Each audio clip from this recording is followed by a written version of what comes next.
ụlọ nsọ gị Chukwu ka ị na-abata, bịakwute ya bịa zuru ike. Anya bịawa ịsọpụrụ gị ugbu a, bịakwute ya bịa zuru ike. Bịa o bịakwute ya, bịakwute ya, bịakwute ya bịa zuru ike. Bịa o bịakwute ya, bịa o bịakwute ya, bịakwute ya bịa zuru ike. Chukwu nna n'ụlọ gị ka ị na-akpọ gị, bịakwute ya bịa zuru ike. Otito na-adịrị gị mgbe niile, bịakwute ya bịa zuru ike. Bịa o bịakwute ya, bịakwute ya.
Mamano, it seems like we're having a little bit challenges with Dibia UD is supposed to be in here at this moment to lead us in prayer, but he's going to get back with us in a minute as soon as he's able to work that out.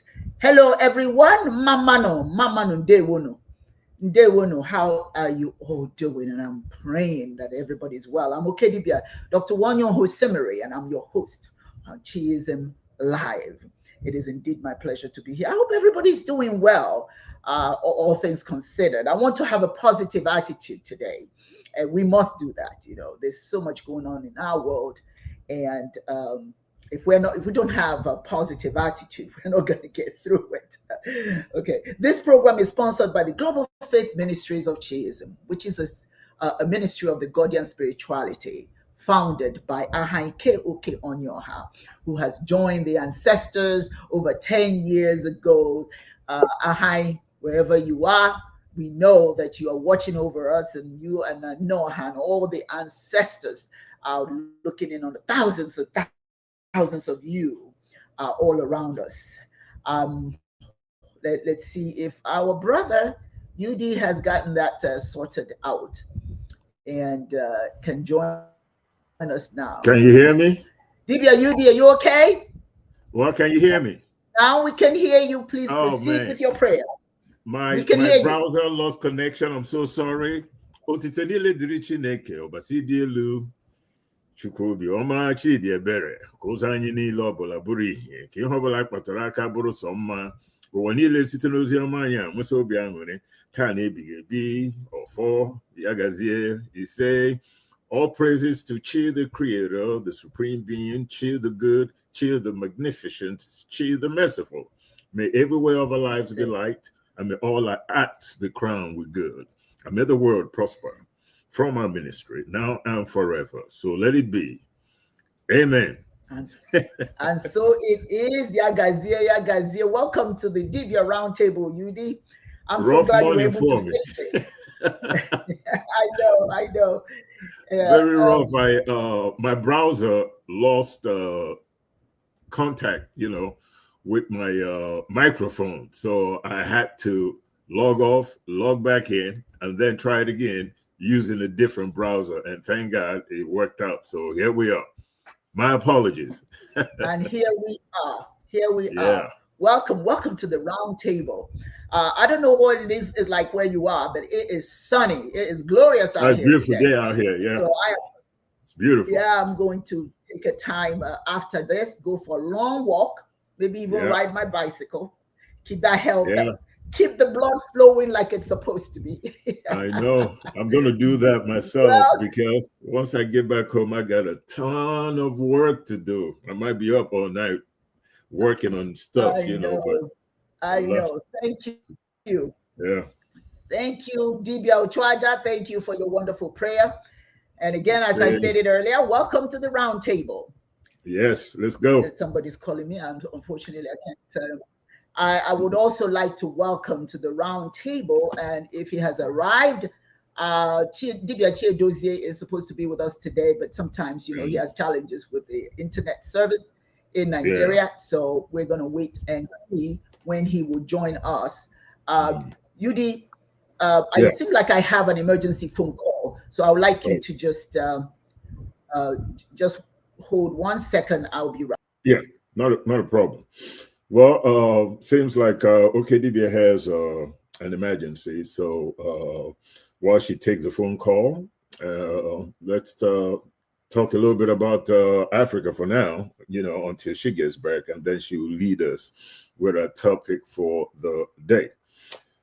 Welcome everybody to the show, and I think she's back now, so let's go. It wasn't such an emergency. She made it seem like it was an emergency. When your kids call, when they don't always you call, gotta answer the phone. Yeah, and then they call, true. and you say, "Okay, what do they want? Why am I right? And just, hi, mom. Oh, well, that's nice. Be grateful that they're calling you, right? Yeah. Anyway, before we get into it, I would like to thank our viewers who are joining us today, and continue to ask for your support. Support this broadcast by subscribing to Chiism Live on YouTube, and follow us at Global Faith Ministries of Chiism on Facebook. I just want to start by asking you this very important question. Are you practicing our key spiritual tradition, pouring libations, etomai, pouring libations? Are you doing it? That is the key spiritual tradition of Chiism, pouring libations, welcoming the ancestors, most importantly, welcoming Chineke and the forces of nature that protect us. We can't be trying to do this journey all on our own. And that's why we always pour libations, to bring forth the spirit of Chineke and also our noble ancestors. I did mine this morning, and there's nothing to me more glorious than being able to talk to the ancestors and ask Chineke for what I want this day to be. Not what the day actually is, but what I want it to be, because I have to set the tone. I have to direct my day. I have to be the one in charge of my day, because really, we look around what's going on in our world, it's easy for you to lose control. It's easy for you to fall into the trap of fear, anger, and all of that. And that brings your blood pressure high. That does not serve you in any way. So in spite of what's going on, we have to be in tune with our Creator. The ancestors, we have to inhale and exhale, and be reminded that we're not on this journey alone, even when it seems like all is going crazy, because right now it is going crazy. But I ask you to engage in this spiritual practice of libations, because it's a profound expression of self-respect, of respect for the ancestors, of gratitude, of connectedness, and emphasizing the importance of community. heritage and the spiritual realm in everyday life. Many of us start our day by just saying, okay, I'm going to work, I'm going here, I'm doing this, we get in the car, we start the car, we're off. We have not asked for protection. You must do that. You're not by yourself. Don't try and run your life by yourself.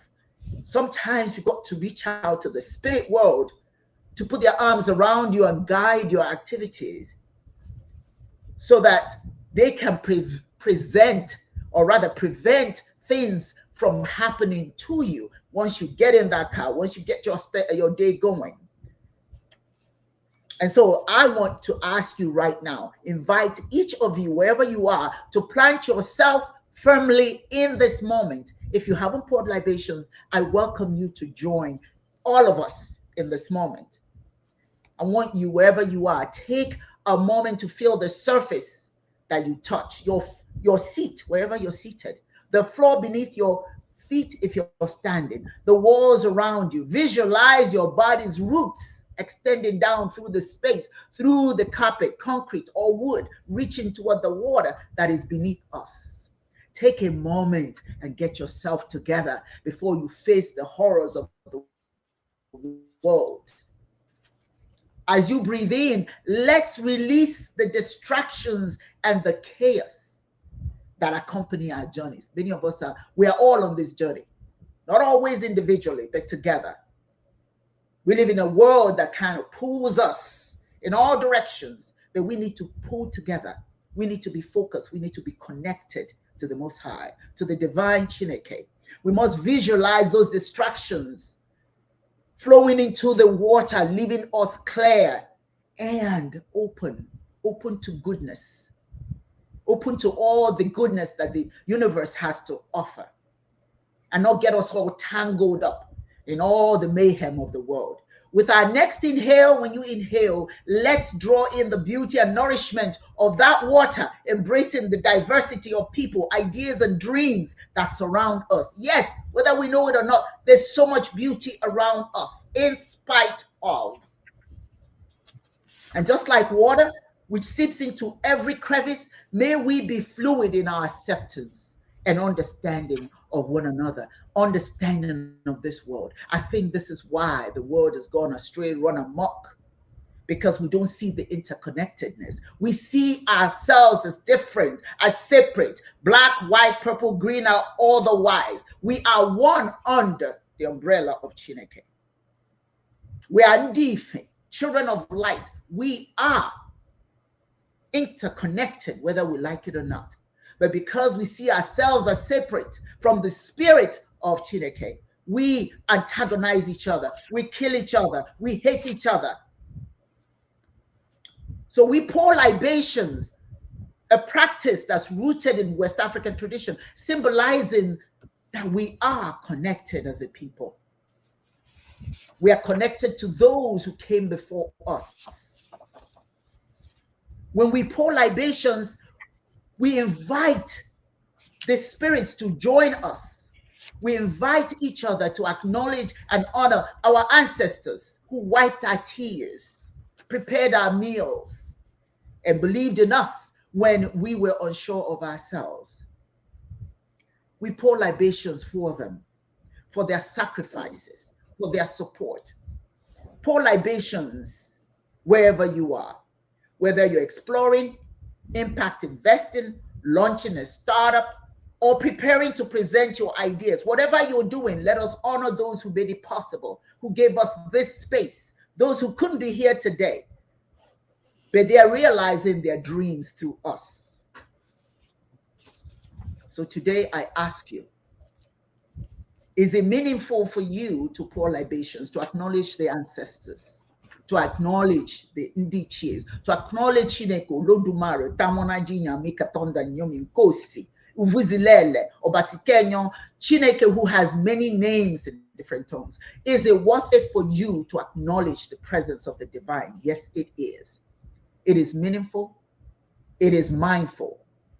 So as we pour out our ideas today, our dreams and our plans, let us remember who's holding us together within. wherever you are, if you use the water to pour libations, you leave a little bit in the vessel that you use to pour libation. And if you have guests who have come into your home, remember to give them water to drink. And we leave water for those who will come after us, a gesture of hospitality in our shared home. While we're here together on Chisholm Live, whether we are physically here present or not, I encourage you to contemplate your legacy. Will your name be remembered? Would we call your name today, as I'm going to call the names of my ancestor, and I ask you to do the same? Dr. Martin Luther King. You call out the names of your ancestors. There's so many of them, and those that we don't call, it's not because we don't love them. It's not because we want to forget them. It's because there are so many of them. We remember them spiritually. I hope you do the same wherever you are. Give reverence to those who made it possible for you to be here. And on that note, Yudi, what do we say? Ise, oh, Ashe, oh, so it is. And yes. So it is. I am so happy, so grateful to be here today. I am grateful for who we are bringing today to join us at the Dibia Round Table. Baba Kwame Osagyefo. I'm sorry, Kalimara, if I'm not saying it properly.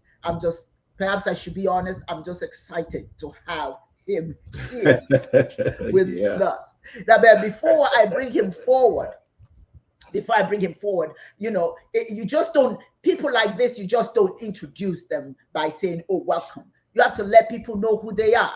You have to let people know who they are. A great African. And we have one of our greatest sons with us here today. And I am so happy to introduce him to you all.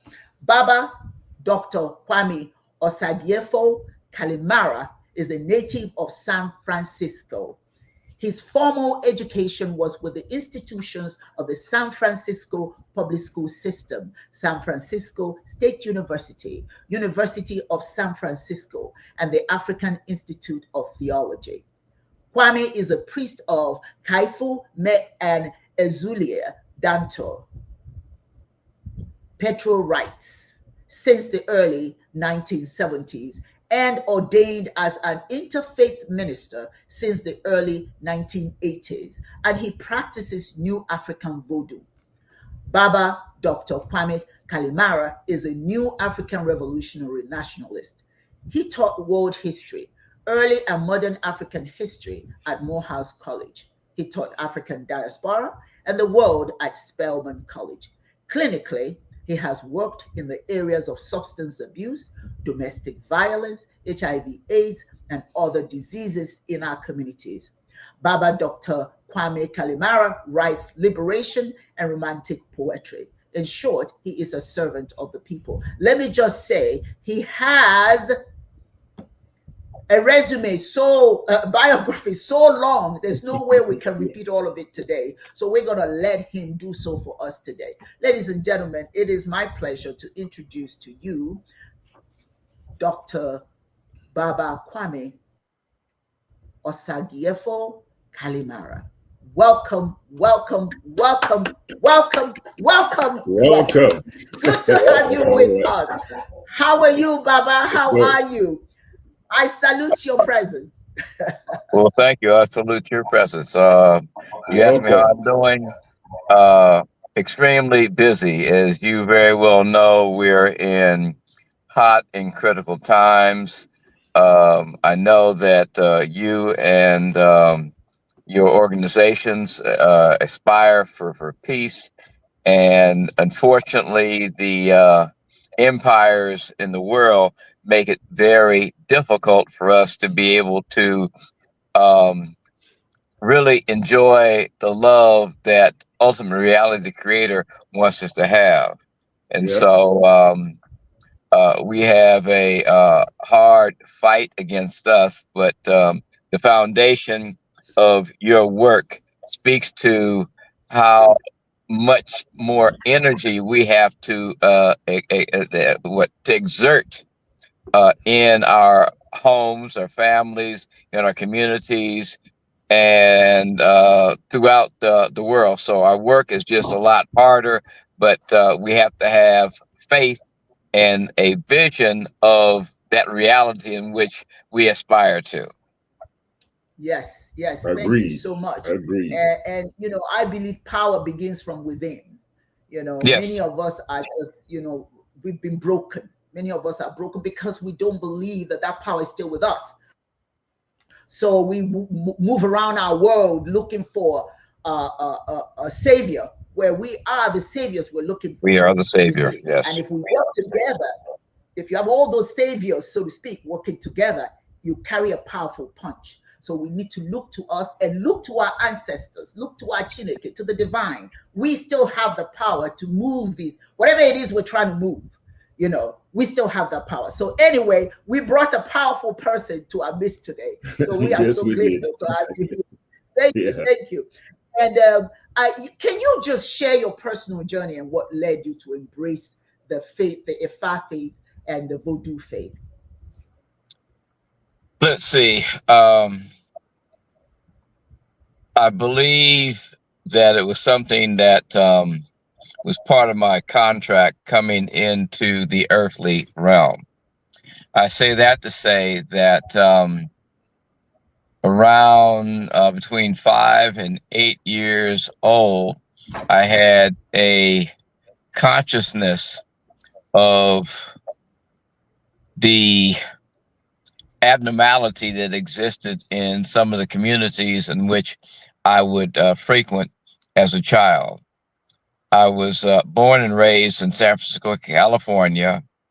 My grandparents attended the Seventh Day Adventist Church.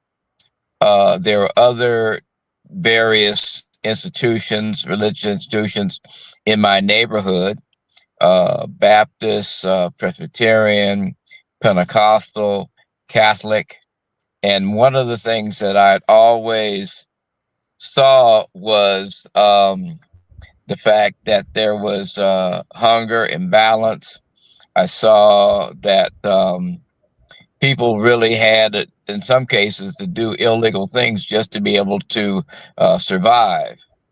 And some of the stories from the Christian Bible talked about the sacrifices of the anointed Christ. And there were, in the schools I went to, they talked about some of the Greek mythology and how Atlas carried the weight of the world on his shoulders, and somehow that seeped into my consciousness. And between 5 and 8 years old, I would go to the community asking these various religious leaders, how can we create peace? What can we do? Why must people die to in an effort just to receive and enjoy the benefits of the bounty of what ultimate reality our Creator has provided for us? I mean, when you was speaking earlier about the water, right now I'm looking at the trees. I'm looking at and listening to the birds sing. How come we can't enjoy that and create balance? And anyway, the Yes. point I wanted to make is they never could answer the question to my satisfaction. None of them could. And so I began to feel the weight of the world, and I began to say, well, I'd give my life if as a sacrifice to make things better. And I began to seek more. I went to San Francisco State College at that time. It was the place of the where the first Black Studies and Ethnic Studies program on a predominantly white campus. And the owner of Marcus Bookstore, Dr. Ray Richardson, was one of my teachers, and she shared with me things about Haiti. She turned me on to C.R. James's book, The Black Jacobins. And one thing that I noted is that at that time in college, that those people who were communists who studied Marx and Lenin, they tended not to look at the faith traditions as something, they looked at faith traditions as something that was in contradiction with creating revolutionary change. And C.R. James pointed out the significance of the Haitian Vodou religion in terms of it galvanizing the African enslaved population and the indigenous enslaved population, and created a national identity, the Haitian identity. And I said that given C.R. James's contradiction with religion and spiritual conditions, this is a quote faith path that I have to look at. I have to go ahead and say there's something here, and so therefore I began to look at it and began to understand its cosmology. That ultimate reality has many aspects, and it was given to me in initiation that my aspects were that of Irli Dantor and of Kafumet. Irli Zur Dantor is a feminine Loa or deity. I think most people who are part of the Yoruba tradition would use the term Orisha. In any event, she was the fierce defender of women and children, but she was also the mother who was called in a ritual in Bakema, Haiti, which was August the 14th of 1791, and there was a black pig that was sacrificed, and the Haitian Revolution was on. And I should say this: the Mambo or woman priest who opened up and gathered all of the enslaved Africans to Bakamont. I should say this too. It is Bakamont means the alligator swamp. And in the Americas, we have the Great Dismal Swamp and some of the other swamps where obviously the slave owners, if you will, or owners of enslaved Africans would not want to venture. And anyway, I wanted to point out that Cecile Fatima was the one that organized that. Now, I mentioned that to say that too often we hear about the men leaders, but we're silent when it comes to the women leaders who led. There are many historians who will talk about Boukman Duty as being the supreme commander, who was from Jamaica, who was there and lost his life in battle. They'll mention him, but were silenced on Cecile Fatima. And in fact, it was she who said, "You will be the supreme commander." All I'm really trying to point out is that part of my spiritual walk is an acknowledgement that women have to be front and center in balance with the men, and that part of my spiritual path is to argue against patriarchy. Part of my spiritual path says that although I follow and look up to the power of the sacred and divine feminine, the reality is that the balance is what we have to strive for. And so therefore, one of the things that I find about Haitian Vodou is that a Mambo, a female priest, has just as much power as the Ugan, the male priest. And so it fit well within my paradigm. I believe that God, ultimate reality, is Bayun. both feminine and masculine. So all I'm saying is that it fit very well. As you've indicated, I practice New African Vodun. That means, in many respects, my faith tradition is eclectic. Um, I use a little bit of all of the traditions. Anything that is gives some guidance to help us liberate our people, so we can be have the free exercise of human rights. That is what I look and what I practice. So I've read the Bible. I have read the Quran. I've read most of the world traditions and philosophies, and I use whatever is necessary as a tool in terms of ritual and being able to pass on messages.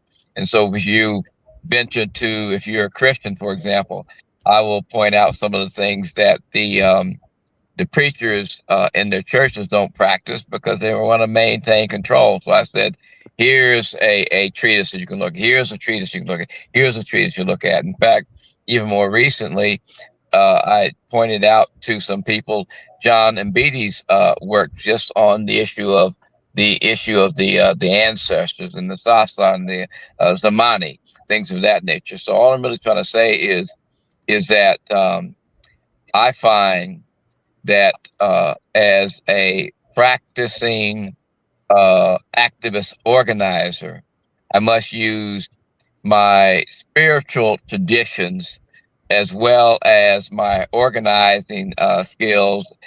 We live in a material world and a spiritual world, and both of what I do has to be centered on the vision that African people, as well as humanity, because if we look at it, we understand the DNA. The reality is everybody on the planet is African. We just have to have some cousins who tend to not recognize that and who wish to erase that recognition based on jealousy, and as well as perhaps scarcity. What I mean by scarcity, I'm really trying to say is that if I look at the works of Dr. Sheikh Anders Diop, he wrote a book called, I think, The Cultural Unity of Black Africa, where he mentions that the southern cradle, Africa, had a good climate, had things that would the sharing, if you will, the we, if you will. It takes the entire village to raise the village. All of those African proverbs that acknowledge the collectivity in our African worldview.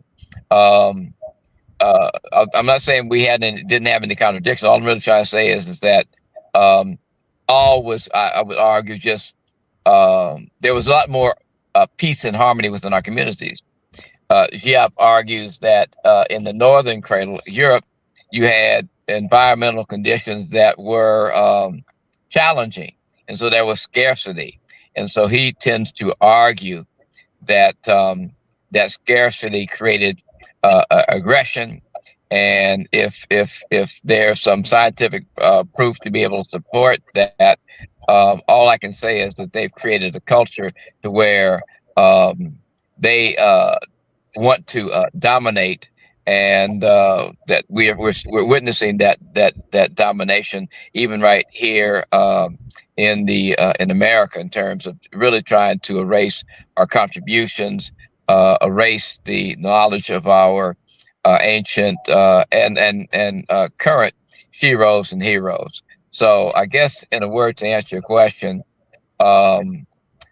my spiritual path and my political path are in accord, and that's my life's work, to be able to go ahead and be a contributor, so that my ancestors will be proud of me, and that they'll be proud of the seeds that I plant in the various communities in which I interface. So I hope that answers your question.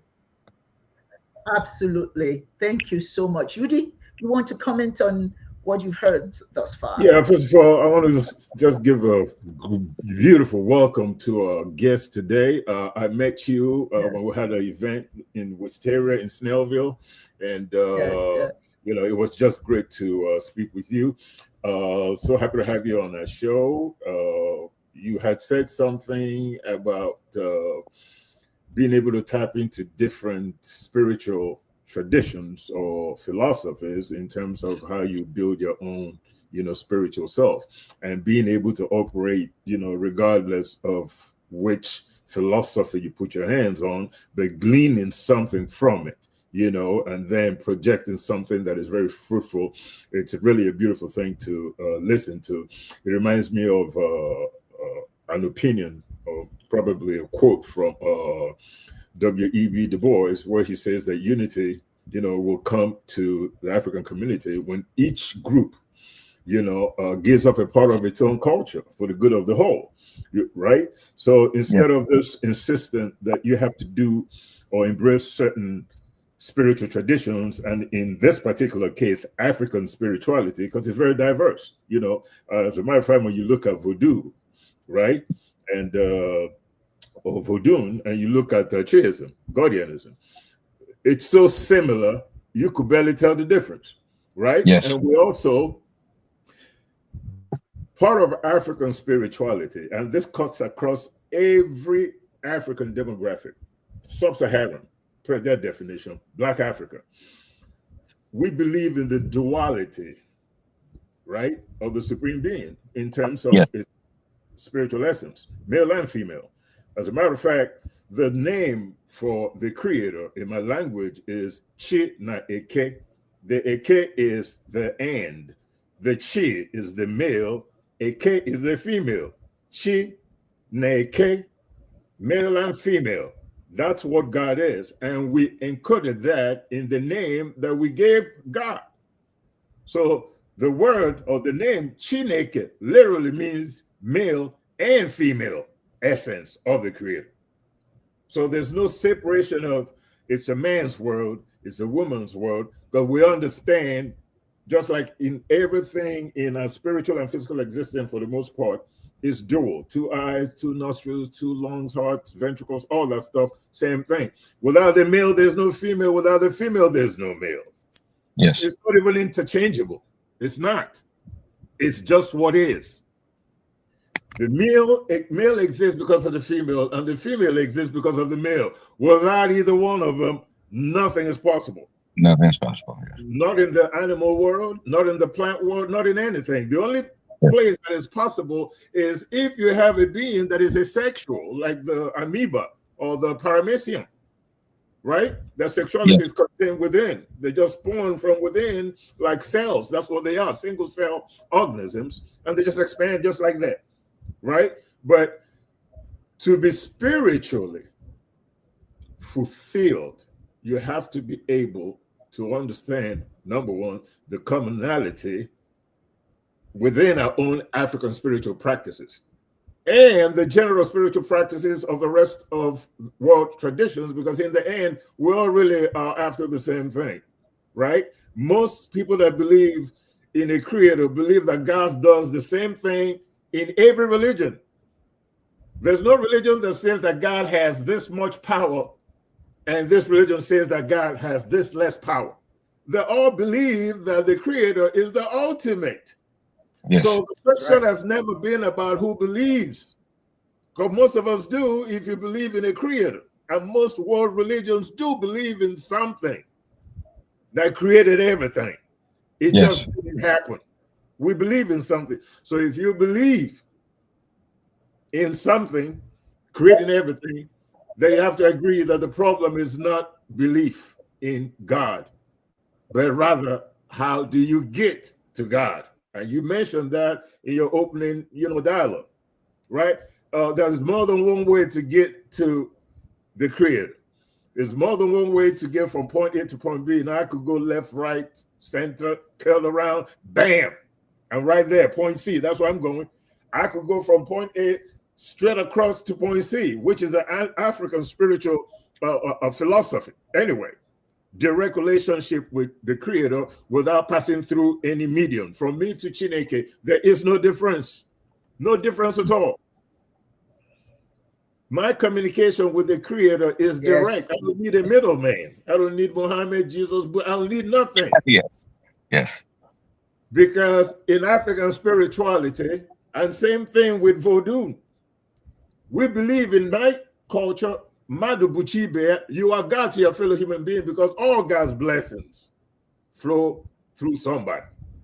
If I need $100 and I pray about it, trust me, if it fell from the sky, it's a miracle. And that almost never happens. Life is about coincidences. It just is what it is. Miracles, there's something responsible. It might look like a miracle to you. Yes. Because of the impossible nature of it or the difficulty. But trust me, scientifically speaking, there's a reason that it happened. That's why, personally speaking, and in African spirituality, and you all could research this, there's no difference between religion and science. It's one and the same. Agreed. Agreed. It's the same thing. My father was at the United Nations with some scientists and philosophers and all that.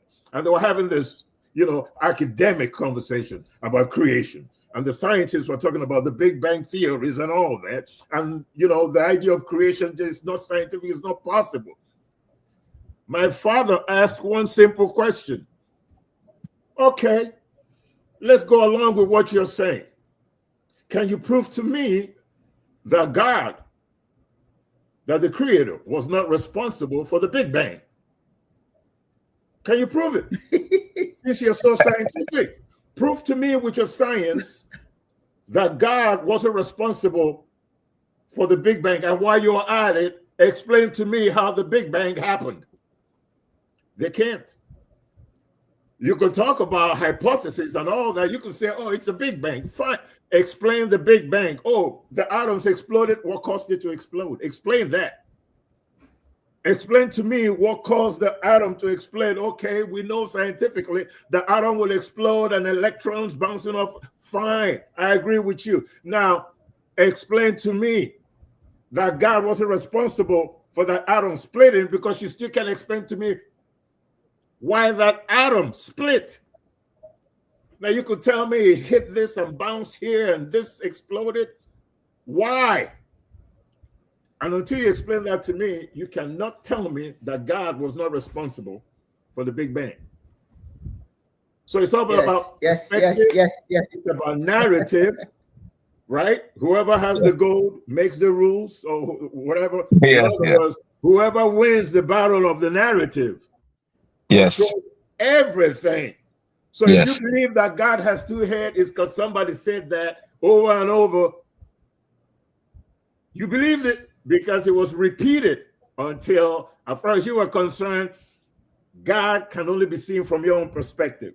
And that's the problem with the world today. Yes. So thank you very much for clearing that up. Thank you. And letting us know that you are able to glean things from different religions or spiritualities or points of view to make up the totality of your spiritual engagement, so that we can all love one another.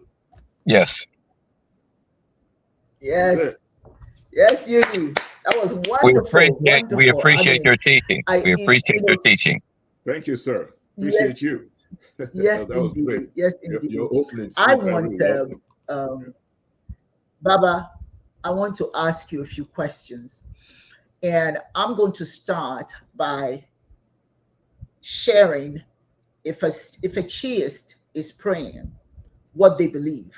And then you tell me how that fits with your spirituality as a traditional African spiritualist, right?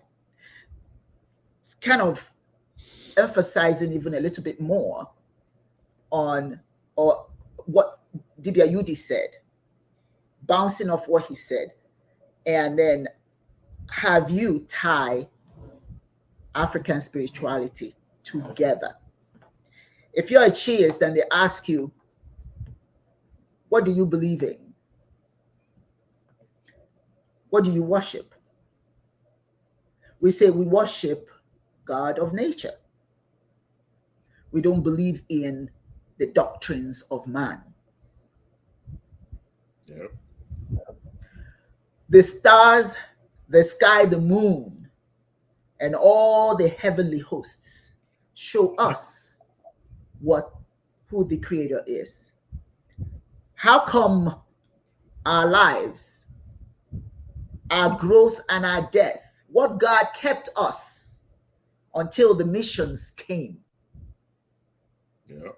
God of our race, God of our experiences, God of the nature, show us clearly who God is. Nature is the same thing all over the world. We all die. We are born, we grow, and we die. The animals did not eat Adam's fruit. Their death follows nature's plan. So from now onwards, man can't deceive me. Yep. The world was made by Chineke, not by man. And we find Chineke in nature, in the hills, in the lands, and in the vales, and the rivers, in the oceans. All these natural phenomena show us who God is, because it's through them that we receive the blessings of Chineke. How does this differ from Vodun? Does it? Voodoo is a recognition of nature. When we practice our faith in the traditional way, we do not have shoes on. Our feet are on the earth. The earth feeds us. The earth tells us what it needs for us to do to honor her. Yes. Right now, I'm in my truck because I have a meeting that I have to go to at 11 o'clock. To my right and to my left are birds' nests. They are teaching tools, but they are recognition of what lessons that the birds can teach us as human beings in terms of birthing as children, nurturing as children, and being able to say, all right, it's time for you to be an adult. Yes. I do divinations, lunar divinations and annual divinations. Some of my messages come from nature, from how the trees and the wind blow, or how the rivers or the creeks flow, or how the stillness of the lake. Or I might see, for example, a buzzard that has accepted an offering, or how the wolves or some of the animals congregate. Mhm. All I'm saying is that all that is ultimate reality. But if we are truly spiritual, we can interpret what the living can teach us and what we learn from it. The trees, for example, have in their root system have a way of communicating with one another and how they support one another.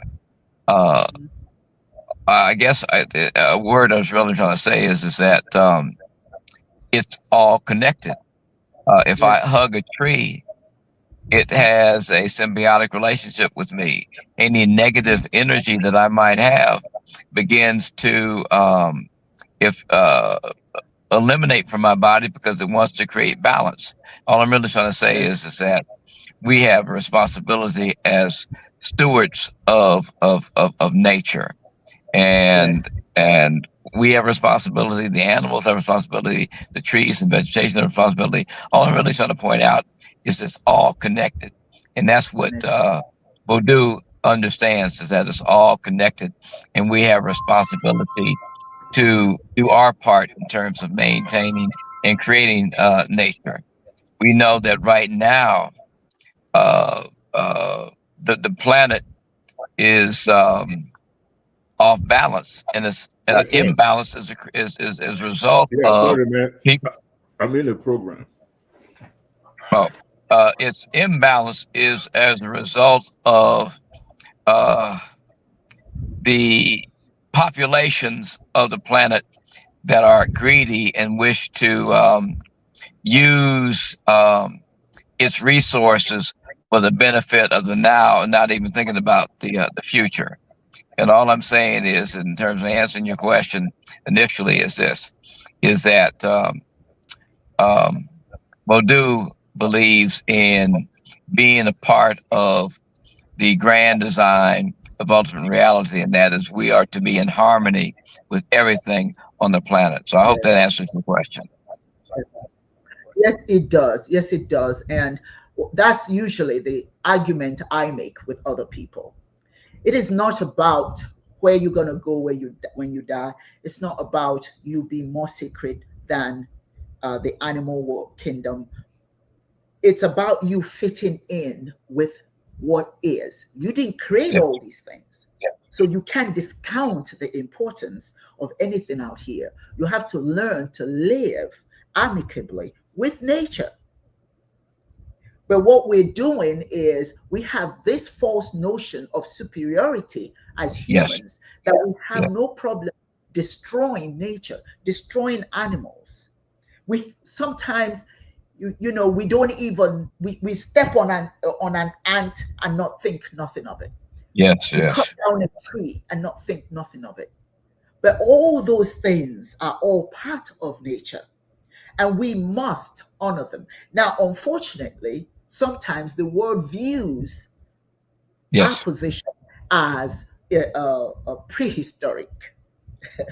We are too far in the past. We don't understand. They put everything in a book and say, you must read this book, and if you understand this book, then you understand God. No. If you don't understand that nature is part of the equation, then you don't understand. I don't care what your book says. How you treat your fellow human beings, how you treat nature, everything that comprises of nature, that's how you tell me you honor the Creator.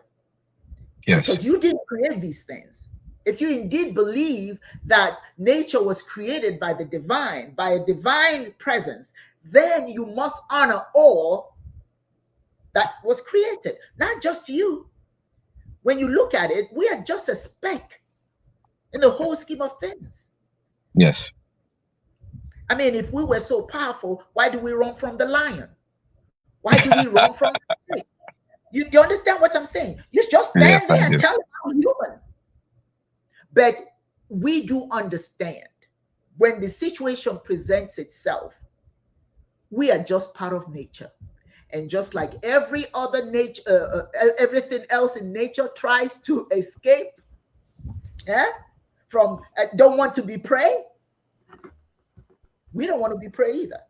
That's why when we see a lion, we run. We don't say, hey, listen, I'm human. Don't you dare attack me.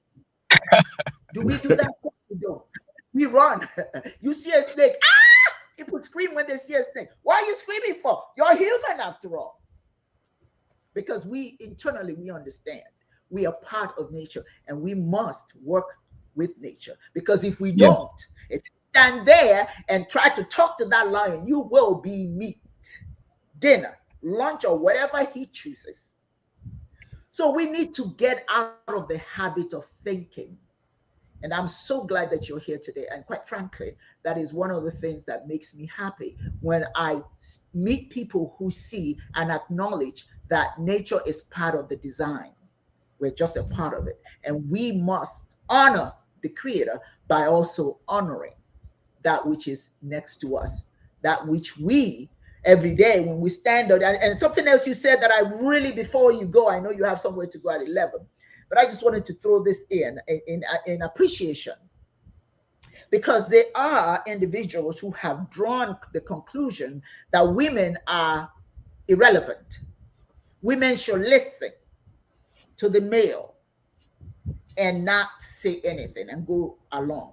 Well, I just want it to be known that without, just like Dibia Yudi said, Without a woman, you have nothing. And without a man, you have nothing. We have to coexist. There's a proverb that Igbos say, Onyo tuok badige chemba.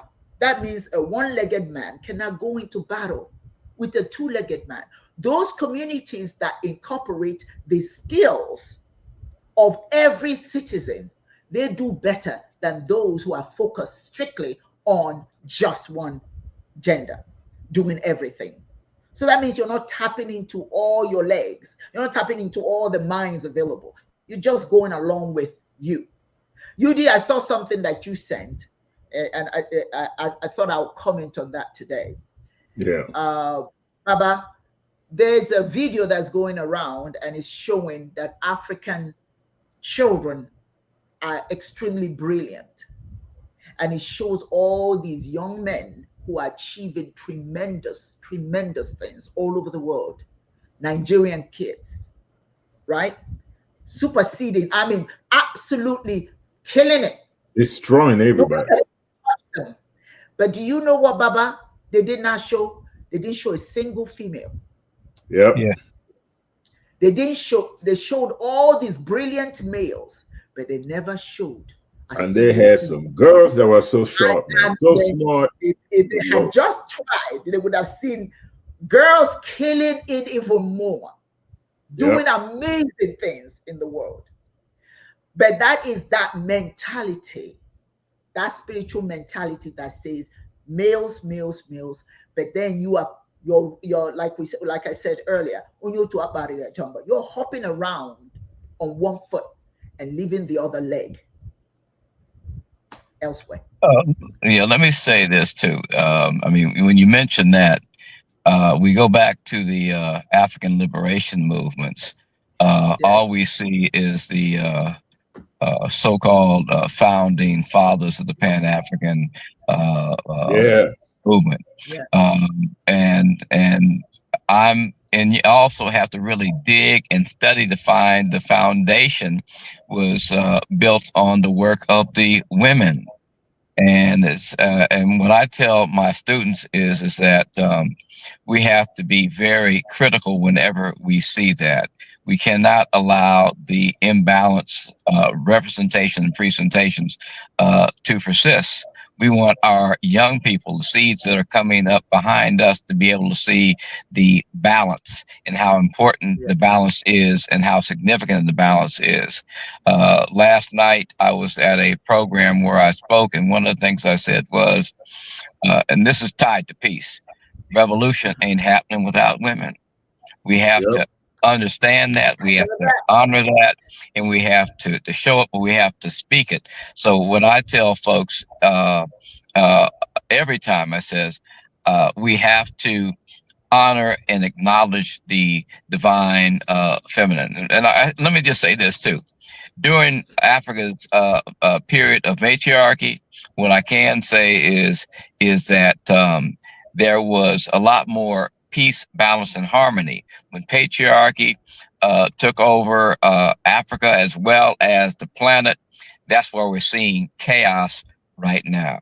And I'm hoping that any remarks I've made are understood and read with the clarity, at least which I feel my spirit is trying to convey. And that is, we have to really look deep and work hard on loving ourselves, understanding that we must create balance within our own physical bodies, and use that as a light for other people to follow. Yes, absolutely. And just one more thing before you leave. UD, do you have a question for him? Because I have one I need to ask him before he leaves. No, just more of comment, to know the people such as Dr. Kwame, out here, putting up a good fight and trying to do what we all know is the imperative of a Pan-Africanism, which is umoja, idinotu. Yes, we have to see relevance, in things that are African. We have to behave and act like there's something about us that is worth flaunting to the rest of the world. We need to get off this mindset of borrowers, borrowing everything, borrow God, borrow clothing, borrow philosophy, borrow everything, forgetting that the world existed before man did. In other words, humanity would not exist without the guy from Central Africa in the desert, in the Kalahari, that birthed humanity. That's where it all came from. So to see you grace us with your presence on our show just gives me hope that hopefully as we move on, we will continue to attract dynasties such as you on our show to help educate people of African ancestry. Because education is a course induction and cultural promotion and instigation by which one is forged to fit squarely into the society he or she belongs as a responsible citizen. So perhaps such dialogue will continue to enlighten us all. The DNA says everyone on the planet came from one African woman. Yes, sir. DNA, one African woman. That's where it started. That's it. You just said it. I was just going to ask you, what is the last? I was just going to ask you, what is one message you want everybody to leave here with? And you just said it, and I appreciate it. Thank you very much. We are all one from one parent. But Baba, I know wherever you go in this morning, they are going to have an earful, something to take home, to nurture their spirit, and something to make them think about the importance of embracing oneself and history. And so it is. Yagazie, as we say. We wish you well. And I mean that, Dr. Kwame, I mean that for real. Thank you so much. Pamoja tutashinde. Together we will win. And so it is. And so it is. Yagazie. All right. Oh, that was wonderful. That was beautiful. That was wonderful. Nice. That was wonderful. And let me tell you, I just want to tell you what I love about what we heard today. It just confirms what we've known about African traditional religions. We have so much in common. We have so much of it. So much in common. So much. Much of what we talk about is what we talk about. Unity is paramount. That's it. Unity is paramount. And self-education. Educate yourself. Man, know thyself, it is said. Know yourself. Right now. We're too ignorant. There's an Igbo proverb. There's an Igbo proverb that says, when you know who you are, then you know where you're going. If there's been pitfalls in the past, you don't fall back in it. You know what has happened, and you know the direction you must go now. African people should stop allowing people to demonize your spirituality. It's such a healthy, natural spirituality. Natural. Oh, by the way, let me finish myself. It's not based on what people said. It's really, quite frankly, based on what you see. It's based on what's around us. It's based on nature. Remember, Dibia Yudi, it is through nature that we are fed. The food that we eat doesn't come from a book. Hear what I'm saying? What we eat does not come from a book. It comes from nature, the earth, the plants, the seeds, the fruits. Everything we eat comes from nature, not from a book. So while we're so busy worshiping a book, we forget to actually give thanks to the divine for all these wonderful things in nature that is given to us to nourish our bodies and nourish our spirits and nourish each other. Like you said earlier, if you want anything, it comes from another human being. I don't care if you ask for $100. I don't care what you ask for. If somebody else doesn't give you a job or give you that money, Judy, before you say something, I know you have something that you want to say. I was with grandson. We came from a restaurant, and when we came to the stoplight, there's this really elderly gentleman, right? And he's standing there in the cold. I felt so bad. Why should an old man be standing there in a country full of money, begging for scraps? Generally, you know what you start looking for, your dollar here. No, honey, I just pulled out $20 and Yeah, maybe that's not a lot of money, but that's what I had. I just gave it to him. And he chased my car as the light, he was chasing my car to say thank you. I said, oh, you don't have to say thank you. That's what I must do. Because his blessing came from me, and I was directed by the Most High to bless him. Not for him to run after me to say thank you. No, I just did my job. You understand what I'm saying? And we need to be so interconnected for us to find this Amarachi, the state to ever achieve the state of Amarachi. We have to do God's work, Chineke's work, by helping others, by doing the right things, by not killing people, by doing them. You cannot find. We can never be wrapped in Chineke's truth if we're doing all these things. Yeah, it's unfortunately killing people, not thinking about it. I mean, I don't want to really, where I'm going, Yudi, and I do know our hearts think alike. Yep. When we kill people and we don't think, because you don't consider them humans.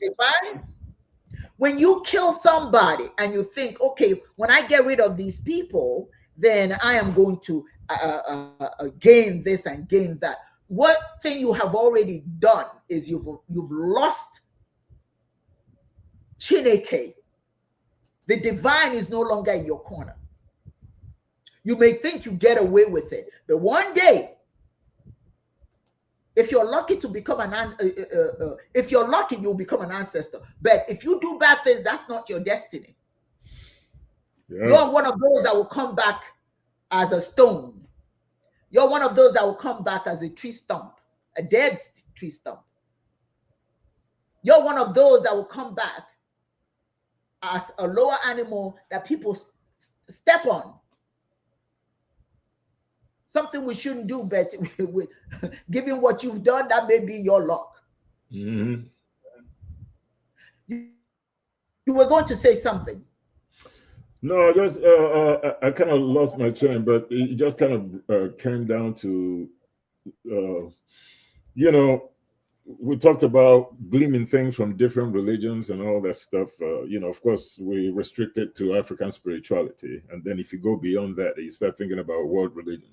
What exactly are they trying to accomplish? We're all trying to do the same thing. So in terms of what we're trying to accomplish is the same. The difference in philosophies and naming conventions and religion and all that is just about the process of supplication. It has nothing to do with whether you believe in Chineke or you don't believe in Chineke. But here's what I'll say, and I say it with conviction, based on experience, based on information that is readily available in your textbook and also in on the internet. There's a sickness in this world that has been around since the dawn of, quote, human civilization. And I've always, as a young person, felt that we evolved as time went on, the BC, before Christ, supposedly, the dating, and AD after, and we went from just walking, hunters and gatherers, to discovering fire, to discovering inventing the wheel, and life kept improving, and we tamed horses and dogs, and we started to ride horses and attach the carriage to it because we invented wheels, and now we can move a bunch of stuff, a whole family, people at the same time. And from there we got into the carriages and then cars, and next thing you know, we didn't depend on the boat to sail across the oceans anymore to find out some, people beyond our own borders. We could fly and do all this stuff. And you think that the world has gotten better in terms of humanity, education, and relationship. And what I found out was we just, as humans, at least in the Western world, all we ever tried to do was getting advantage over somebody else using science so that we could, stomp all over them, take what belongs to them, enslave them, colonize, do whatever.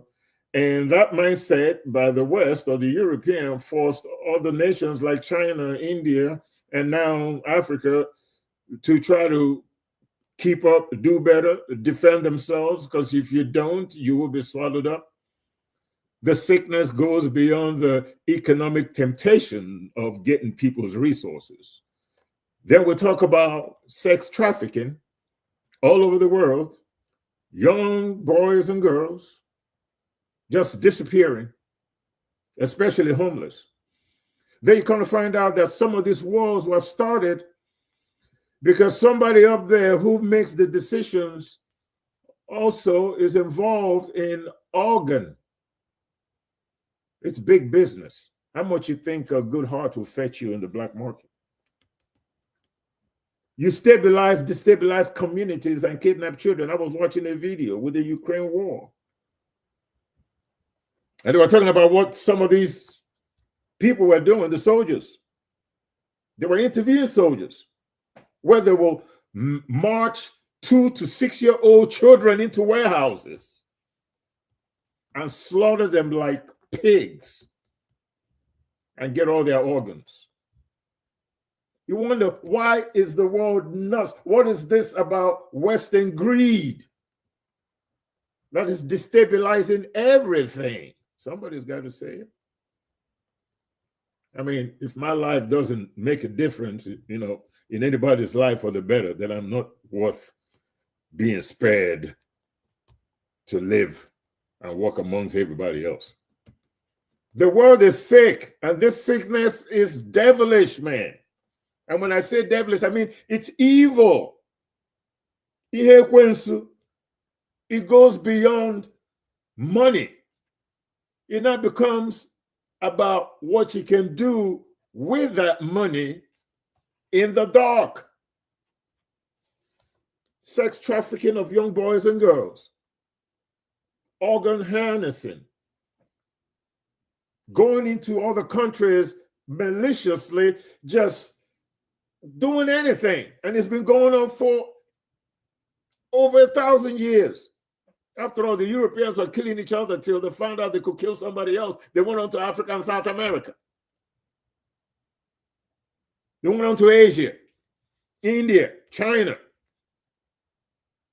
Japan, where culturally they had no successes over there. But they were able to get their hands for a while on the minerals, and even subjugated the indigenous people into forced labor. There's a sickness that we really need to pay attention to. The whole world is sick. Africa is sick, very sick. The miseducation of the African. There's nothing African about the African. Your God is not African. Your religion ain't. You don't go to work dressed like an African. Most of the time, you got to have your suit, you look Western. You have judges in Africa with their black robe and their white wigs on, looking like a bunch of masquerades. And yet, if I put on a masquerade, African masquerade, and show up as a lawyer or a judge, I'll be fired.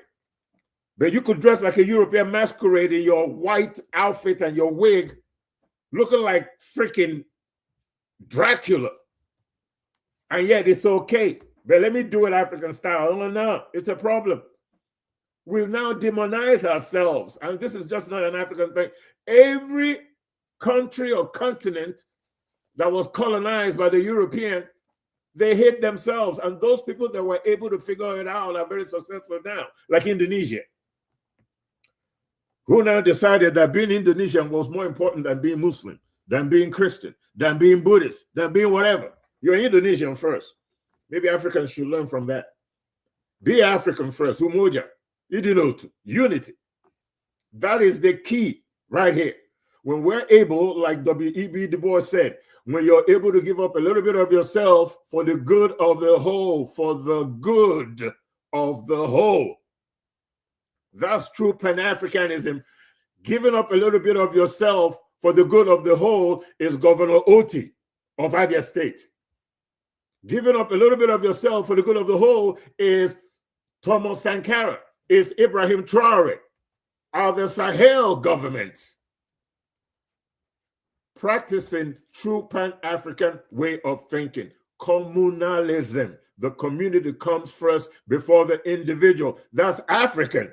This thing about the individual coming before the community, how rich I get personally, how big my house, my cars, how many women I could run, how much money I could waste in Vegas or wherever else I go and waste money. That's Western ideas. It has infected indigenous people.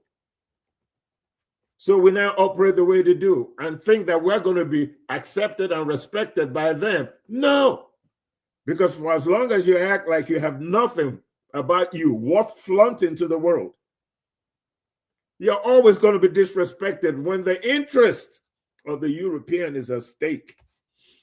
They rally around their culture, Christianism. That's what defines the European. Even though they're French, Scandinavian, Polish, British, Irish, Scottish, Italian, but they're Europeans, and we recognize them because of their Christianity. If you're Japanese, you're recognized, not because of video games and because of Toyota. That's economics. You're recognized because you're Shinto. That's what makes you Japanese. Toyota, Mazda, and Acura don't make you Japanese. It's Shintoism. India, the same thing. It's the Hindu and Sikhism that makes you Indian. So when the interest of the Indian is at stake, when their national interest is at stake, they rally around Hinduism, their national spiritual philosophy. But what do we do as Africans? When our interest is at stake, what do? We rally around the same doctrines and philosophies that justified our enslavement and colonization in the first place. Zombies. Miseducated. We do not recognize our ancestors, not even in our educational system. Do we even care what contributions our leaders made to free us? We spent half the time in the 60s and 70s getting rid of the same leaders that fought for our independence in the first place, like Kwame Nkrumah, Patrice Lumumba, Thomas Sankara. We got rid of them ourselves. We just had our colonial masters right there. The same people that continually take away your freedom. Mentally infected with Stockholm syndrome, that you're now praising the guy who held you hostage just because he fed you lunch, even though he had a gun to your head, but it was nice enough to at least give you lunch so that you don't starve. But you still got that gun to your head.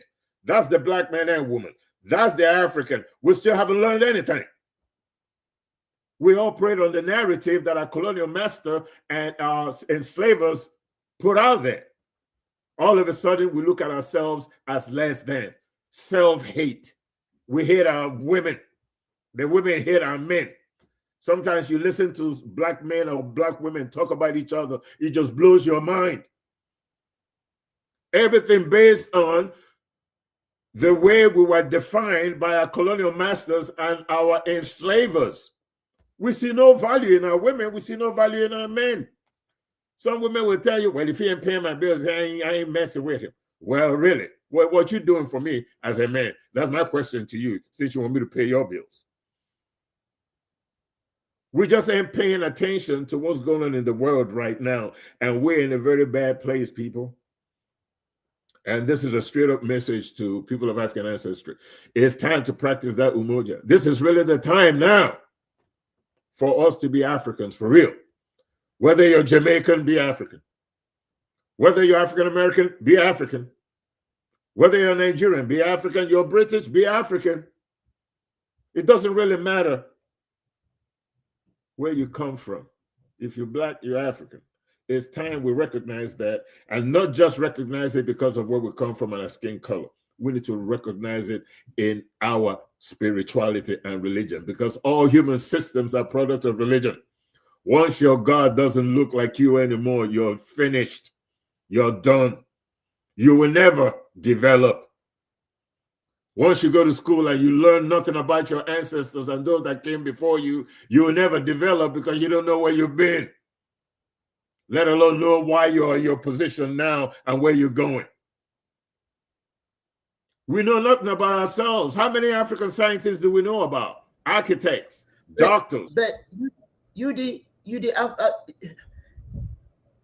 you have really touched upon something so deep, but it almost sounds like, oh, it's just a talk. It's just talk, but it's not. Embracing who you are means that that's what you're going to teach your children. Yes. Yep. When you don't embrace yourself, you are just teaching your children not to either. Absolutely. Everything, I can tell you how many children who have seen Black Santa Claus and said, man, you're not black, you're not Santa Claus. Santa Claus is not black. Well, what have they been taught? That the person who's kind and generous doesn't even have to know you, but will give you anything your heart desires just because you've been a good child is who? A white man. The white guy. Yeah. You know, and for those of you who hear what I'm saying, this is not a racist comment. I don't hate white people. I don't hate Asians. I don't hate Mexicans. I don't hate black. I don't hate anybody. But when truth comes to, when I have to speak truth to power, I have to speak it. Now, how you take it is up to you. The intention is to present the truth and facts. Yeah. Now, your responsibility is to accept or not accept. You see what I'm saying? All right?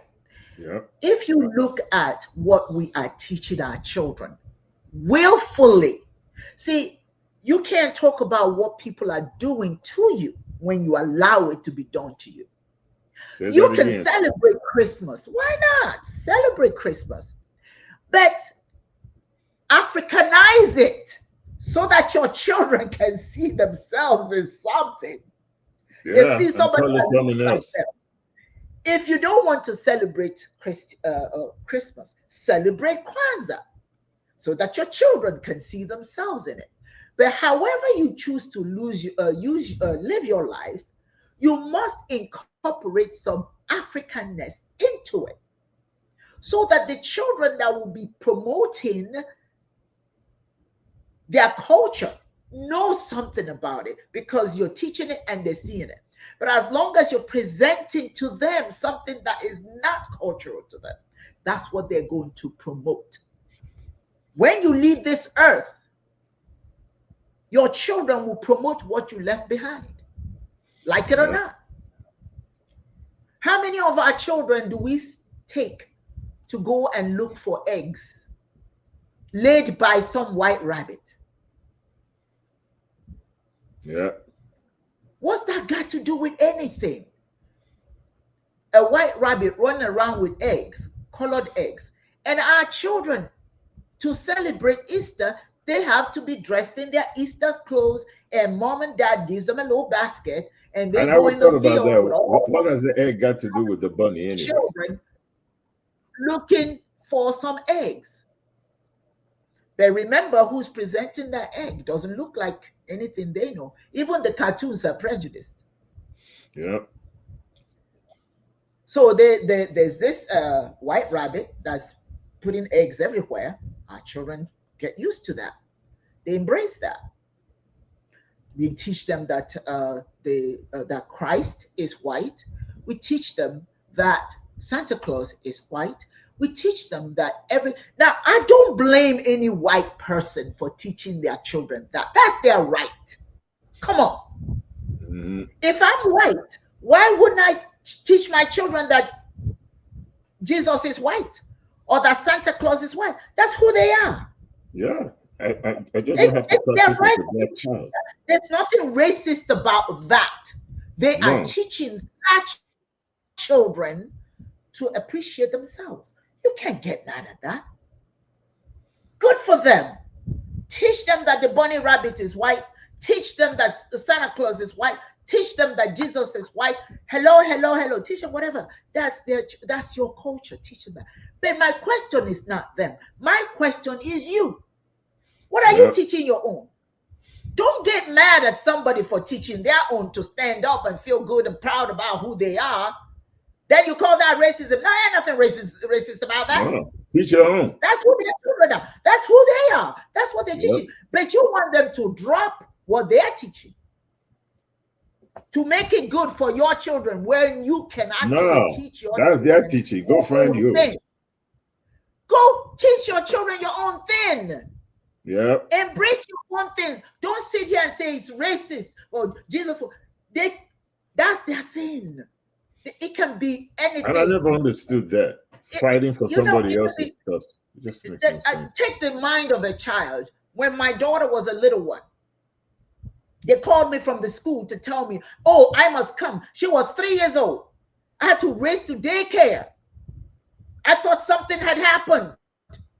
You have to come, you have to come, you have to come. Okay, I dropped everything I was going and raced to school. And I said, what's the emergency? Ma'am, you need to sit down for this. Okay, I'm thinking my child is dead. What is wrong? They presented me with a piece of paper showing where my 3-year-old colored a dog blue. So I said, okay, I see that. What's the issue? She said, ma'am, don't you see it? I said, see what? Your daughter colored the dog blue. So, is that what I'm here for? Yes. Dogs are now blue.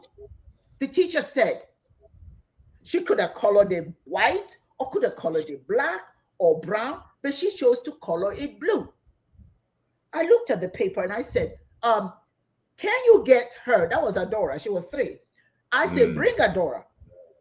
Adora, honey, why did you color your dog blue? See, Adora could read at 3.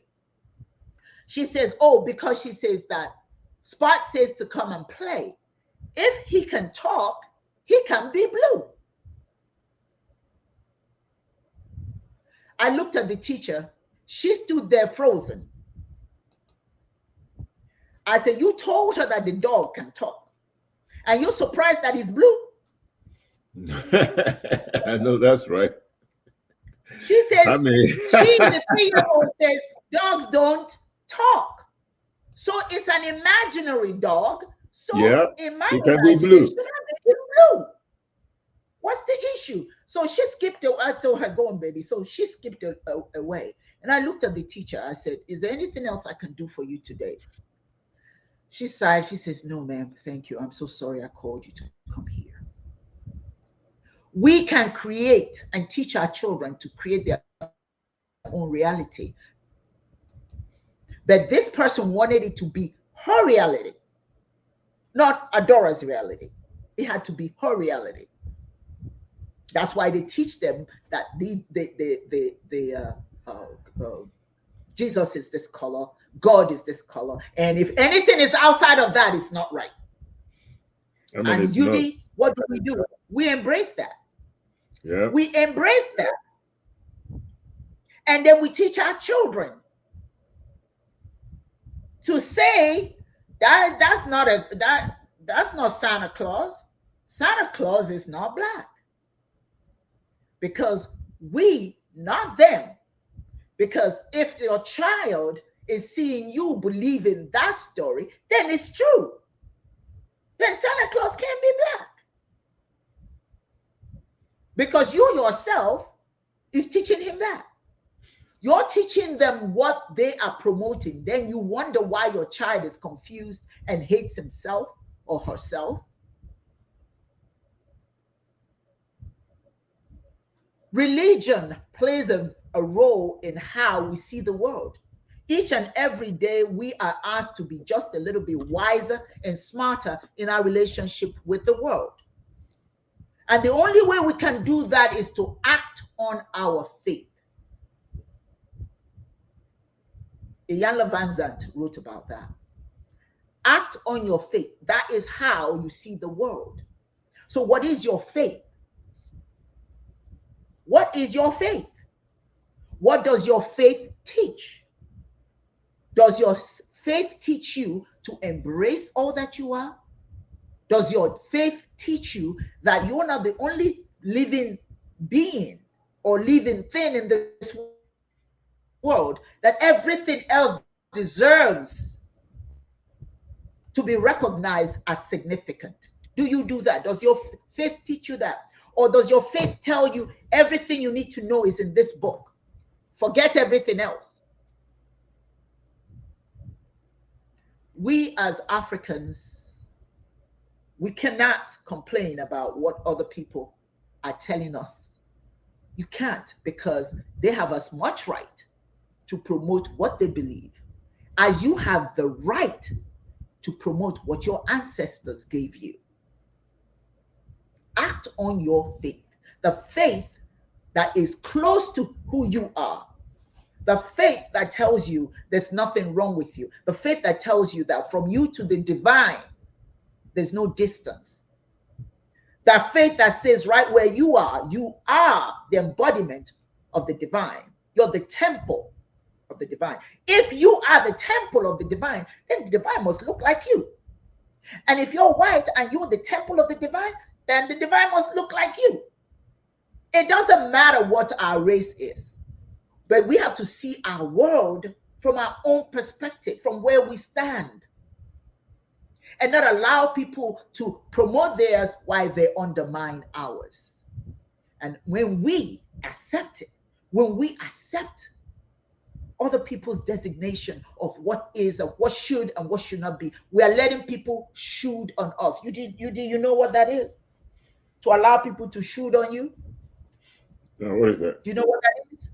No. When you allow people to shoot on you, that means that you allow them to say, you should do this, you shouldn't do that. Okay. Pardon me.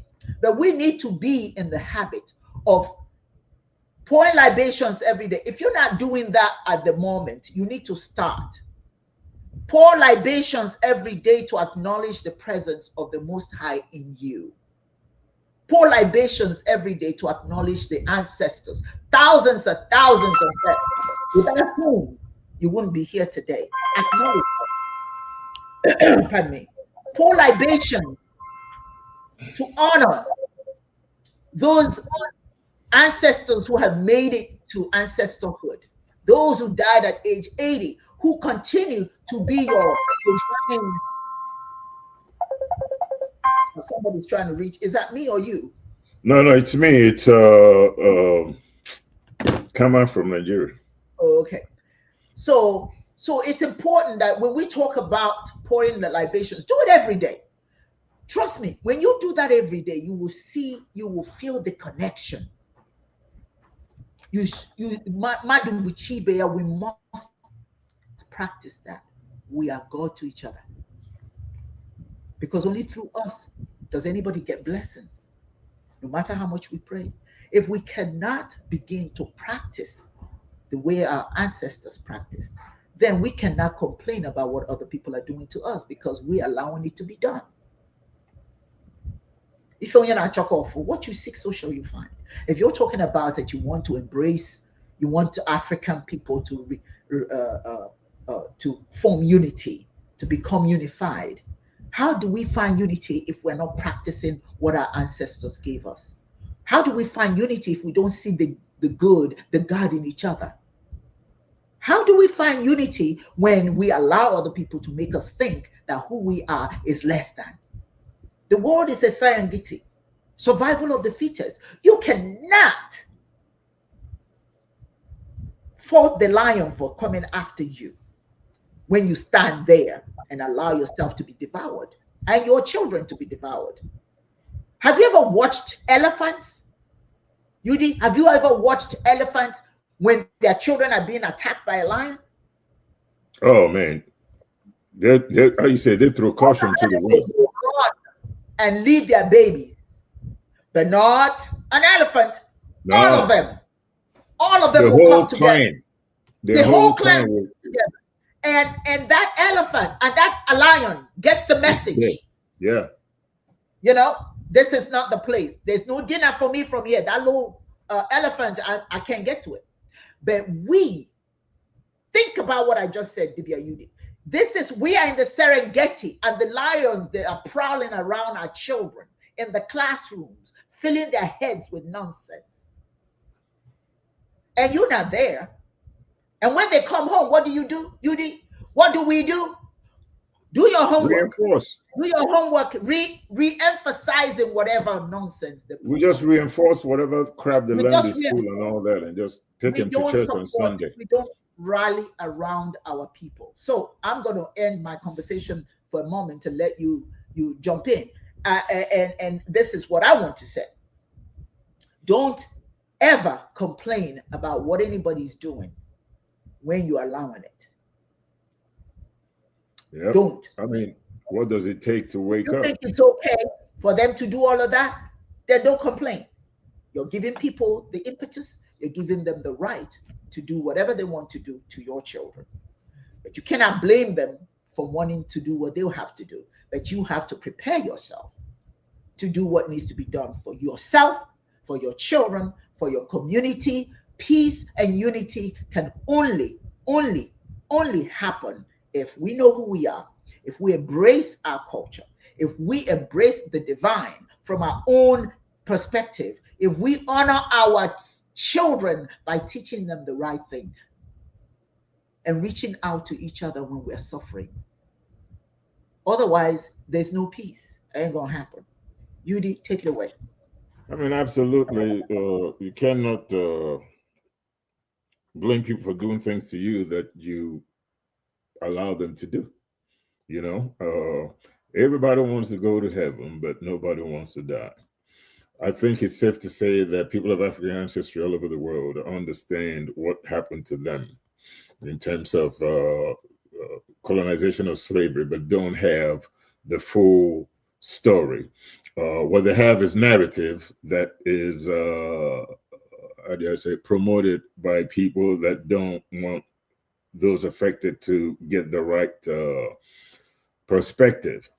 And we as Africans don't have the right perspective, you know, in terms of our condition in the world today and why, you know, things are not working out the way it should work out, you know. And the reason for that is simply because of the fact that there's a Western mindset in the way we govern ourselves in Africa, even in Black communities all over the world, you know, disengaging or disassociating ourselves with our history, our past, our culture, what makes us primordially African, right? Which is in your spirituality, your religion, your worldview, you know, how you saw the world when you recognize that you were not responsible for the life-sustaining forces milling around you. So religion became automatic, which simply means a duty that a person feels compelled to perform in reverence to something greater than themselves, and that something is the Almighty Creator who is responsible for the natural forces that keeps man and woman alive. So religion becomes automatic. We don't have that understanding of what religion is. We think religion is about the philosophers themselves, but they're not. Religion is a duty. Regardless of what the philosophy is, it's just a recognition of something greater than yourself. Once you have that recognition, religion becomes automatic in you. So it brings us back to the ultimate question. Education. You need forum like Chisholm Live, you know, speakers like Lumumba. There's a whole lot of Africans, you know, out here today that see the world the way we do, at least in terms of us uniting, understanding what happened to Africa, understanding why it has been difficult for us to take our rightful place in the universe and evolve naturally like every other world community did that were not interfered with. We were interfered with. So it's not up to us to understand, recognize that, and figure out how to get up out of this mess that we find ourselves in, especially with the way the world is now. Education is key. And that is something that we really need to emphasize and understand that. Because if we understand our history, where we come from, and understand that education allows you to fit squarely into the society that you belong to, because you've been given the tools within the context of that society, within its primordial core, within its science, its religion, its medicine, its politics, its military, within all the aspects involved in nation formation, nation building, and nation management, things that we did before the Europeans came. That should be part of the curriculum in the kindergarten, in primary school, in high schools, and the universities. We need to start teaching this journey. Our genesis. How did it begin? How did we end up all over the world? Was it because of just slavery? Was it because we were adventurers? We were actually in the West Indies trading with them before the Europeans, came to the Americas, before the Columbuses and the Cortezes. Were Africans here trading, intermarrying, deciding to stay instead of going back to Africa? We were trading in the Indies and the West before Africans were enslaved and colonized. How many Africans know that? How many of us know that history? I mean, how many Africans even know that the light bulb was a black person responsible for it? I mean, what are we teaching? How many people knew that the first flight recorded was a black person in a balloon? There are so many discoveries and so many things to make our children, to make black folks feel proud about being African, to help us understand why we're disjointed, to help us understand why the African is in Jamaica, why he's in Haiti, why he's here in the United States, why he's in Britain. What happened? This is part of the history, the journey that we should be teaching. But most black kids don't know that. Even people of my generation have no clue about a lot of stuff that we talk about, because they themselves went to Catholic schools, Anglican schools, minds corrupted. Fortunately for us, at least me, my family, we had who grounded us in our primordial core. I'm African through and through, man. My spirit, my God, my religion, my spirituality, my skin tone, my mindset, my name, everything about me is African. I just exist in this world out here because I'm not in the homeland. If I was in the homeland, I'll be doing the same thing I'm doing right here. There's no difference. I'll be wearing the same clothes. I'll have that sign up there behind me. I'm not African and talk about Africa because I'm not in Africa. It's not because I miss home. It's because it's a duty that I feel, like religion, a duty that I feel I'm compelled to be part of the solution, to be part of the discussion, to offer solutions and ideas that maybe one day we shall truly overcome. And every black person, man or woman, should feel that way, should have that mindset. But it's only possible if you're rightfully or correctly educated, if you understand how we got here in the first place, if we understand why Africa doesn't look better than Dubai. Why is there no Wakanda? Funny thing about it is, it actually took a white guy, Mr. Lee, Stan Lee, Marvel Comics, to write about the Black Panther and create Wakanda. They did that. Why can't we do stuff like that? I remember, okay, you remember when we were kids, we used to read about Tarzan, right? Uh-huh. Tarzan Bondolo was my thing as a child. But I can unequivocally tell you that when Fearless Fang dropped, when Boom dropped, and he was the guy fighting the lions, and he was the guy riding the elephants, he was the guy swinging from tree to tree, and he was we were proud. I was proud. I didn't mind swinging from tree to tree as long as it was me who was the king No, of my own. no, yes, you did. You broke a few bones trying to be. Yeah, I mean, I did. That's true. But what I'm saying is, I didn't mind being Tarzan and swinging from tree to tree as long as I'm swinging from trees in my own jungle and not a European swinging in my own tree, talking to my own gorillas, speaking to my own lions, talking to a black mamba, a carpet python, a tiger, a hyena. Hell, he's got a harem of gorillas. But the African in Africa can't even talk to his own damn dog, let alone a baboon. Okay?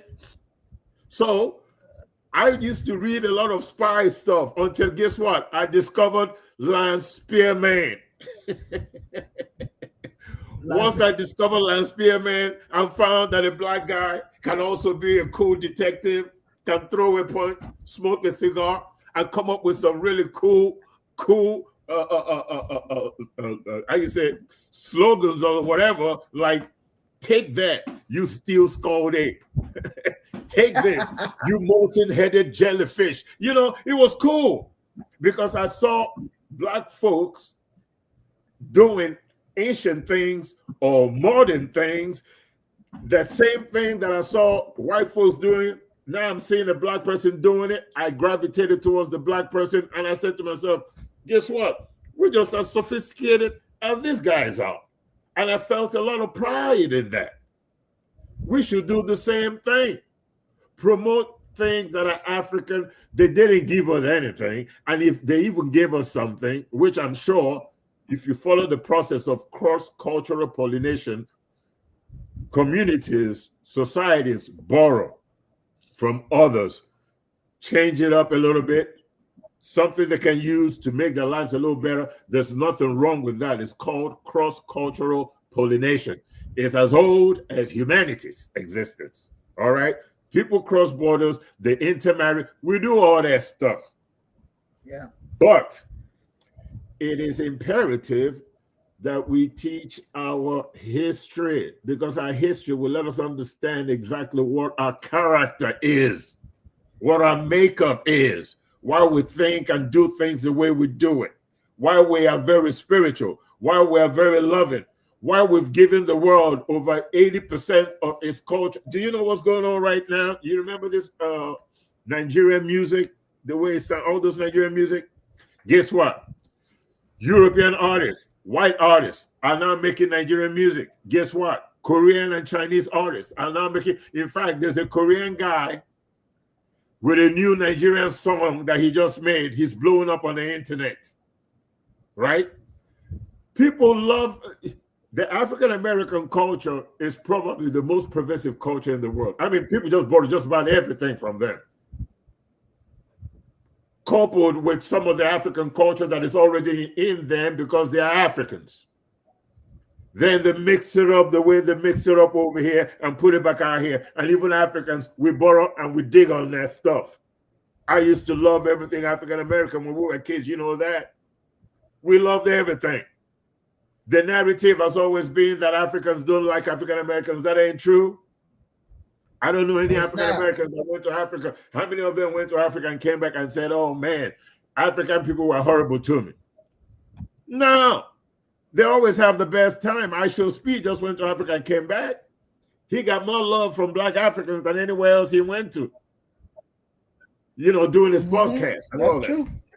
You know, his stream. Yeah, so that's true. There's a lot about us that needs to be imparted into the young people. And it's only through the educational process that that can happen. But thankfully, we have forums like ours. We have other programs out here trying to do the same thing, educate our people, give us a little sense of pride, give us something to embrace.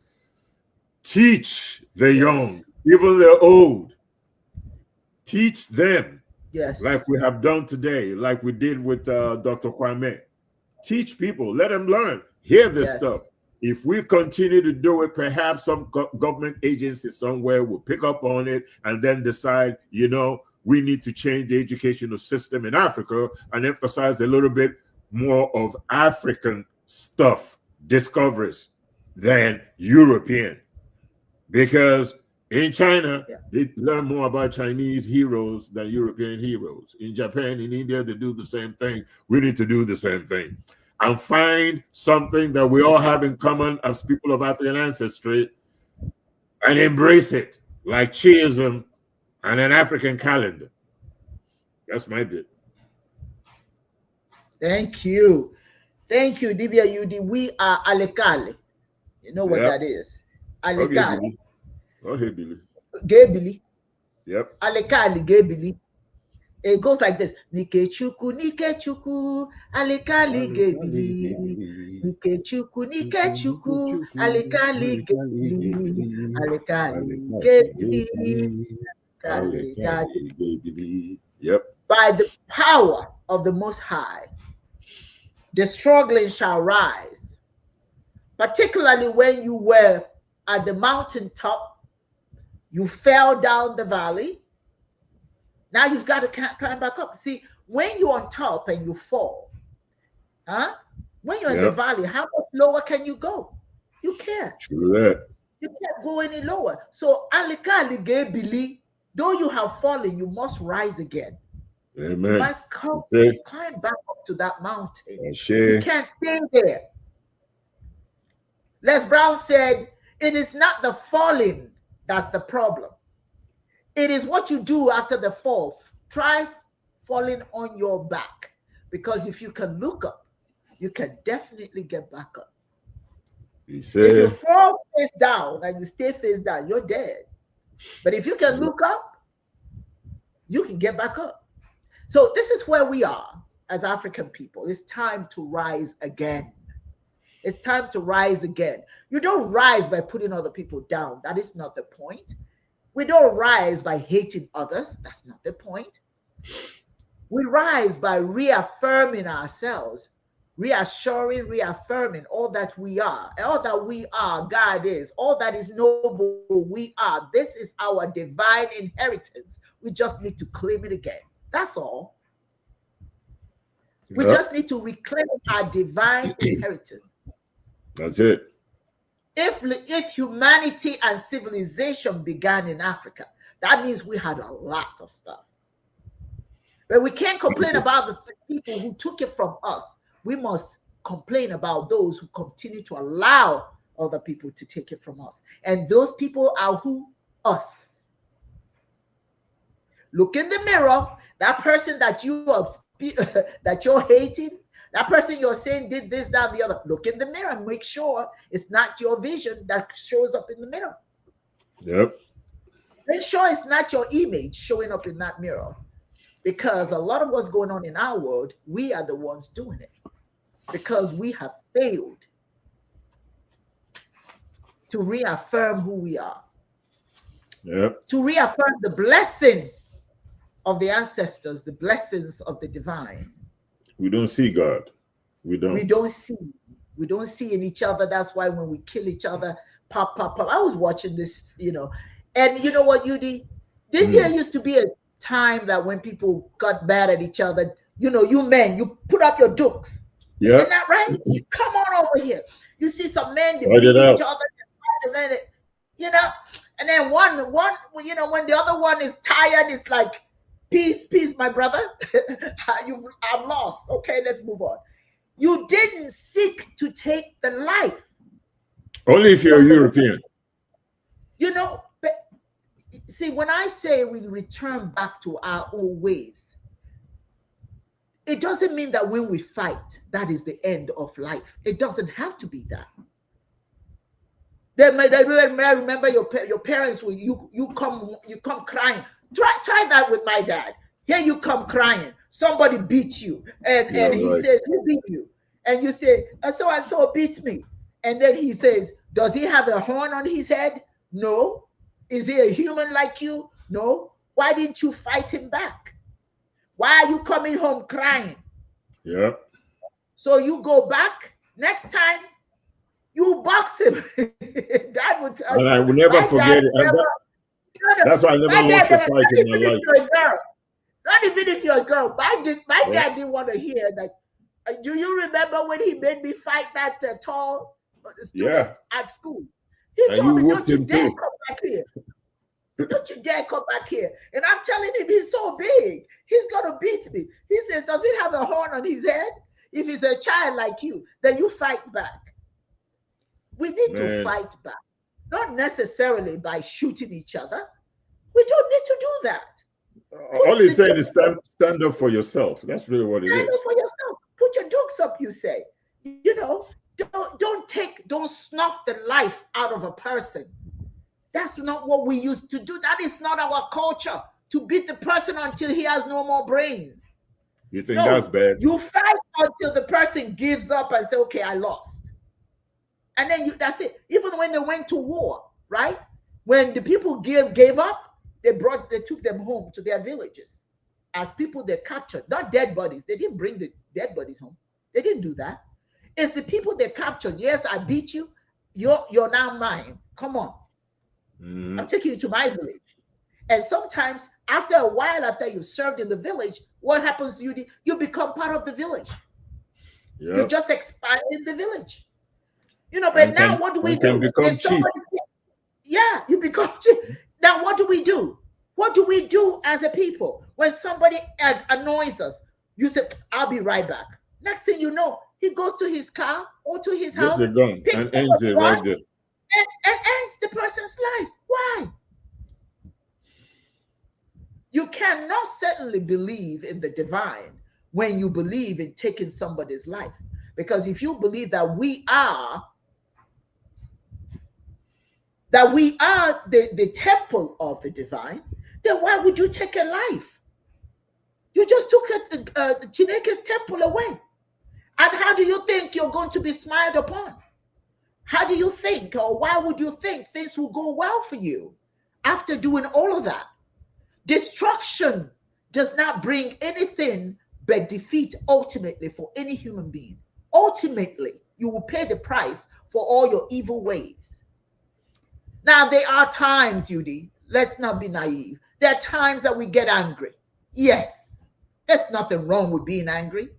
There's some times that you're so mad at somebody, you just want to, yes. But taking that life must never be part of your thought. That's a different thing. It must never be. But that's what it is now. Because we don't believe in the ways of our ancestors, we think the way to end somebody's life. Because, you know, after all, if I kill him, hey, somebody's died for my sin. I'm already forgiven. There are no penalties. What difference does it make? In fact, they will tell you that God asked you to go do the killing. You know, you there, and then after you do the killing, you go and drink and say, well, you know, then you praise God that you survived it. Yeah. Really? God was with you. God was in there for you to do. All we're talking about here is that there's nothing wrong with believing that you and the Creator are one. Monachiso, I am one with the Creator. There lies your power. There lies your power. If you go to make a presentation somewhere and you say to yourself, Monachiso, I am one. There's nowhere, Dibia, you did that I go today that I bow down to anyone. There's nowhere that you put me, you ask me to speak. I don't care who's in the audience that I cannot speak. Because in my mind, in my spiritual tradition, I know Monachiso, I am one with the Creator. And if you're one with the Creator, what does that mean? You got power. Yeah. You got power. You can overcome any challenges. It gives you faith in your ability to succeed in anything. Once you acknowledge Monachiso. That's the power of not believing in the divine, not aside from you, but with you at all times. That's the power of believing in that you come from a line of successful human beings. And that wisdom is still within your power to access to the power of your spirit, just for being. You are a part of great individuals that you never knew, but they set the path, and that path is already laid for you. All you have to do now is walk. All you have to do now is just be. The time is against us, UD. Time for us to leave. And UD, if you have you don't even have 1 minute. You got 2 seconds to leave a message so that we can end this program today. Yeah. Key to success for us as people of African ancestry is unity. Umoja. Idinotu. Let's practice that. Let's see our common struggle, whether you're Jamaican, Nigerian, or what have you. Black is beautiful. So yes, let's unite. And so it is. Thank you, everyone, for joining us today. Thank you, Dibia UD, and certainly to Baba Kwame Kalimara. Thank you so much for all of you who have joined us today. Remember, the way you support us is not just to watch us. The way you support us is to subscribe to our to the Chism Live on YouTube. Thank you for all the comments. Thank you for always supporting us. We don't care how many. We believe, Dibia Yudi, where 2 or more people are gathered, Chineke is there. So was here today and participated in this conversation. Thank you. He said,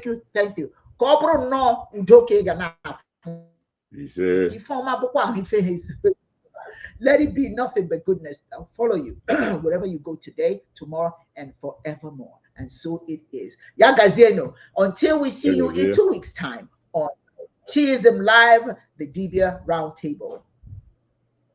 Give me a second.